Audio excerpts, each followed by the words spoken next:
నమస్తే సార్.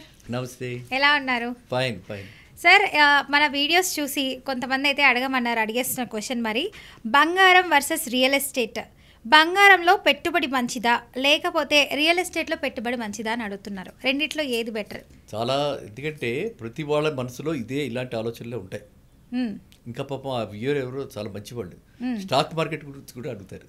బంగారంలో పెట్టాలా, స్టాక్ మార్కెట్లో పెట్టాలా, రియల్ ఎస్టేట్లో పెట్టాలా, ఎందులో పెట్టాలి? ఇవన్నీ కూడా 3 డిఫరెంట్ ఎసెట్ క్లాసెస్ అనమాట. ఫస్ట్ థింగ్ ఏంటంటే 3 డిఫరెంట్ ఎసెట్ క్లాసెస్.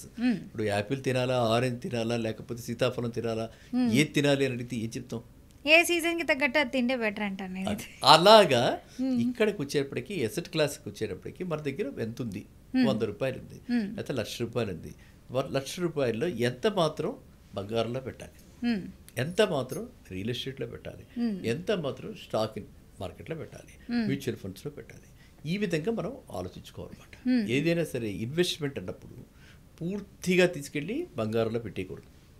అంటే డైవర్సిఫై చేసుకోవాలంటారు. అది కరెక్ట్ వర్డ్, డైవర్సిఫికేషన్ చాలా ఇంపార్టెంట్.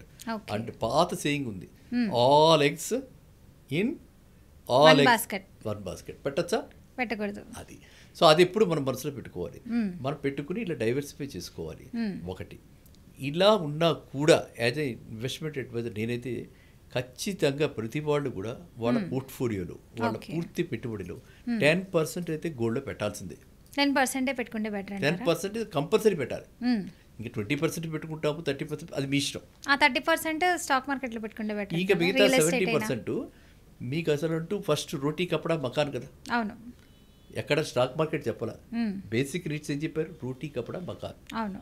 కాబట్టి నెక్స్ట్ నేనైతే కంపల్సరీగా మకాన్, ఇంటికి, రియల్ ఎస్టేట్కి, ఇల్లు కొనుక్కోగలరా కొనుక్కోండి, ఫ్లాట్ కొనుక్కోగలరా కొనుక్కోండి, ఓన్లీ ప్లాట్, ఓపెన్ ప్లాట్ కొనుక్కోగలరా కొనుక్కోండి.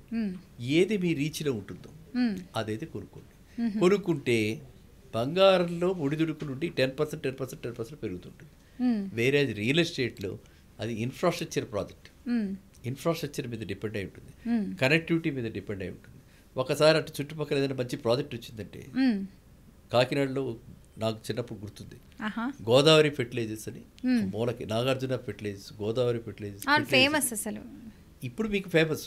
మా చిన్నప్పుడు అది రాకముందర రేట్లు ఎలా ఉన్నాయి, ఇప్పుడు రేట్లు ఎలా ఉన్నాయి, లేకపోతే అది వచ్చేసిన తర్వాత రేట్లు ఎలా ఉన్నాయి ఆలోచిస్తే 4 times 5 times పెరిగింది అప్పటికప్పుడే, 2 ఏళ్లలోనే. అమ్మో, అంత రేట్లు పెరిగాయి అప్పుడు. అర్థమైందా? సో అది ఒక అదర్వైజ్ ఏంటి, కాకినాడకి ఒక మూల, ఆ భానుగుడి సెంటర్ అది ఎక్కిన తర్వాత ఆ మూలకి వెళ్తే అక్కడ ఫెర్టిలైజర్ సిటీ ఉంటుంది, అక్కడ కాలనీ ఉండింది, స్టేట్ బ్యాంక్ కాలనీ. ఇప్పుడు కూడా ఉన్నాయి కాలనీస్ అలాగే. అది సో అవన్నీ ఈ రోజున అవన్నీ కళకళగా ఉన్నాయి. ఎందుకంటే ఈ యొక్క డెవలప్మెంట్ అంతా బట్టి. సో డెవలప్మెంట్ బేస్డ్గా అక్కడ గ్రోత్ ఉంటుంది. ఎక్కడ డెవలప్మెంట్ బాగుంటే అక్కడ గ్రోత్ ఉంటుంది. అంతే కదా, ప్రైసెస్ అలా జంప్ అవుతాయి. సో ఆ విధంగా ప్రైసెస్ ఎలా పెరుగుతాయి, ల్యాండ్ ప్రైసెస్ అంటే రియల్ ఎస్టేట్ ప్రైసెస్ ఎప్పుడు కూడా చుట్టుపక్కల జరుగుతున్నటువంటి డెవలప్మెంట్స్ని బట్టి పెరుగుతుంటాయి.